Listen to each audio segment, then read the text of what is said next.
Mari kita berdoa. Bapa Sorgawi, Bapa yang kami sembah dalam nama anak-Mu Tuhan Yesus, sungguh kami sangat bersyukur, berterima kasih kepadamu Bapa untuk segala kasih, kebaikan, kemurahan Tuhan yang masih Tuhan nyatakan kepada kami sampai dengan pagi hari ini, di mana kami boleh tidur dengan tenang, bangun dengan selamat pada pagi hari ini tanpa kekurangan suatu apapun.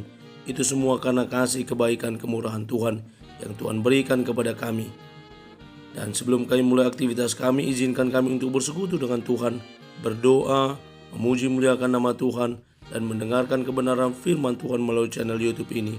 Berbicara bagi kami Tuhan, nyatakan kuasa-Mu, nyatakan isi hati-Mu, karena kami siap untuk mendengar firman Tuhan. Dalam nama Yesus kami berdoa, amin.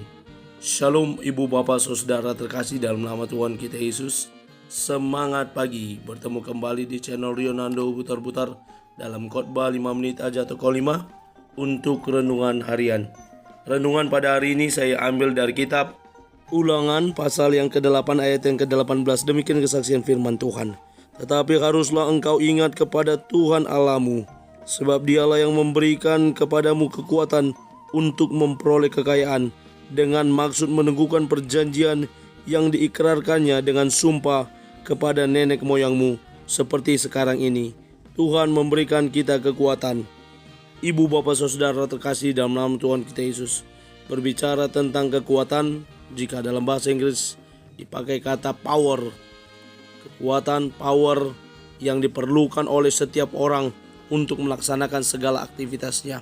Ada kekuatan spiritual yang kita peroleh ketika kita datang berdoa kepada Tuhan, memohon pertolongan yang daripada Tuhan, memohon kepada Tuhan agar Dia memberkati setiap jeri lelah kita, setiap usaha yang kita lakukan, setiap pekerjaan yang sedang kita kerjakan.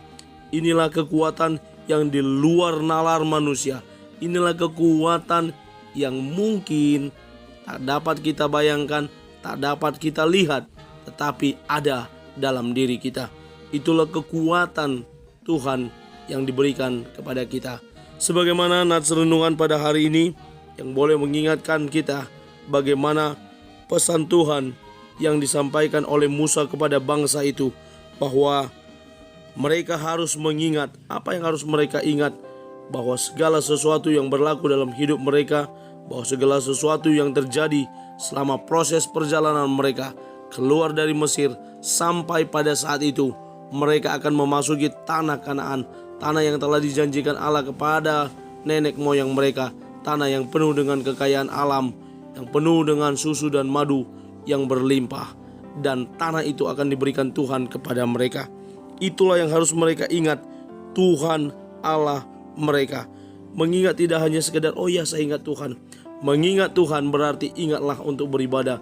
Mengingat Tuhan berarti ingatlah untuk melakukan hal yang diinginkan Tuhan dalam hidup kita. Hal apa? Hal yang berkenan terhadap sesama, terlebih lagi terhadap Tuhan. Hal yang benar, hal yang baik, semua hal-hal yang positif yang diinginkan Tuhan ada dalam diri setiap umatnya. Lalu dikatakan selanjutnya, sebab Dialah Tuhan yang memberikan kekuatan kepada kita untuk memperoleh kekayaan. Kita diberikan kekuatan untuk memperoleh kekayaan.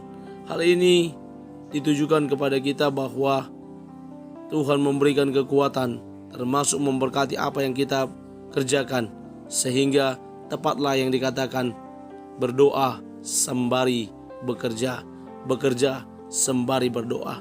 Dua hal ini harus saling berhubungan. Kita tidak boleh hanya sekadar berdoa lalu bilang Tuhan saya sudah berdoa, tolong kerjakan apa yang menjadi bagian Tuhan. Tidak. Tetapi kita boleh menjadi umat Tuhan yang bekerja dengan maksimal, juga kita berdoa mengandalkan Tuhan untuk memberkati hidup kita. Pemberian kekuatan ini dimaksudkan untuk meneguhkan perjanjian yang diikrarkan Tuhan kepada nenek moyang mereka sampai dengan sekarang, bahwa Tuhan berjanji akan memberkati bangsa itu, akan memberkati Abraham, akan memberkati Ishak dan Yakub, dan sampai kepada keturunannya. Kita adalah keturunan dari rohani yang akan menerima berkat Abraham, Ishak dan Yakub. Karena itu ibu bapak saudara, saya mengutip beberapa kata-kata. Yang pertama dari Forward Living Church blog, dia berkata, Dia memberi kita ide-ide kreatif dan hal-hal yang baru, tetapi kita harus rajin dan melakukan bagian kita dan melangkah keluar dan menggunakan apa yang Tuhan berikan kepada kita. Lalu dari blog www.gbik.org, percayalah bahwa pasti Tuhan akan menunjukkan caranya kepada Anda dan Anda akan menikmati berkat yang luar biasa yang sudah Tuhan berikan dan sediakan. Lalu GBI Pondok Indah Blog berkata, Alkitab mengajarkan bahwa Allah merupakan sumber dari sumber keuangan kita. Dialah yang menyediakan segala yang kita perlukan. Mari terima kekuatan daripada Tuhan. Amin. Kita bersatu dalam doa. Terima kasih Bapa untuk firman-Mu yang telah kami dengarkan pada pagi hari ini. Mampukan kami untuk menjadi para pelaku kebenaran firman Tuhan, yang terus bertumbuh dalam Tuhan, yang terus maju dalam Tuhan. Kami akan mulai hari kami dengan mengandalkan Tuhan, sumber kekuatan kami. Dalam nama Yesus kami sudah berdoa dan mengucap syukur. Amin. Selamat beraktivitas. Tuhan Yesus memberkati. Shalom.